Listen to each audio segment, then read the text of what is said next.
Welcome to Hexwirez News, your source for all things science.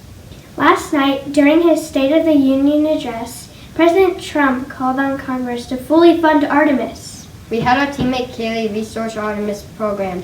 Let's tune to her now. Thank you, Lucas and Justin. This is Kaylee reporting from the planetarium in Maryville, Indiana. I'm here with Mr. Williams. We are going to see what we can learn about one of the coolest projects in the galaxy. Let's find out a little bit about the Artemis program. Where is the Artemis program currently at in terms of progress? Well, they've designed and built the Orion spacecraft, which they're going to use to take the astronauts to the moon. They've built the space launch system, which is going to be the rocket that they use. That hasn't been tested yet, so that's something that's going to occur soon, so they can test the rocket and make sure it works. They're going to build this gateway, which is like a small space station that's going to be in orbit around the moon, and I think that still has to be built. And they have to design and build the lunar lander. And so they still have a lot of work to do. There's a lot of things that they need to do in just a very short period of time. Have we discovered water on the moon? We have discovered water on the moon.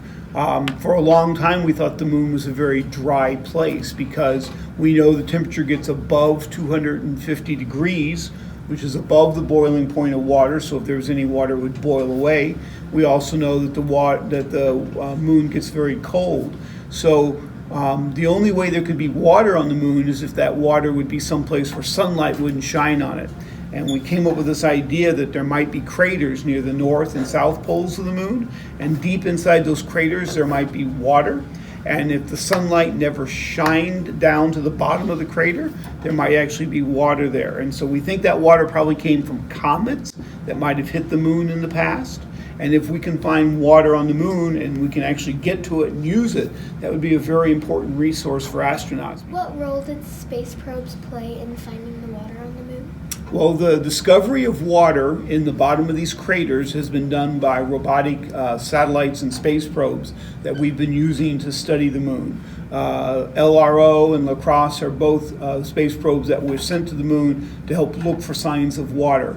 And so these robotic spacecraft have played an important role in helping us find this important resource on the moon.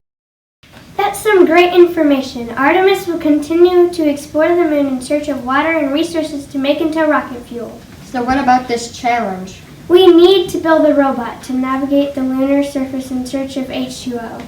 Hexwirez 11261B, do you think we can do it? Yes, we can. Hexwirez News team would like to remind our viewers that when your team starts a project, you must follow the scientific method like we did. Talk your project over, do research, and collect information. Ask your team questions. How can we improve the data collection rover? Will making it smaller help? Come up with the design, build it, put it to the test, and remember, it might not work. Just record your observations and improve and try again. Hexwirez 11261B presents The Driller! This compact and lightweight solar power unit moves across the lunar surface with its fast wheels.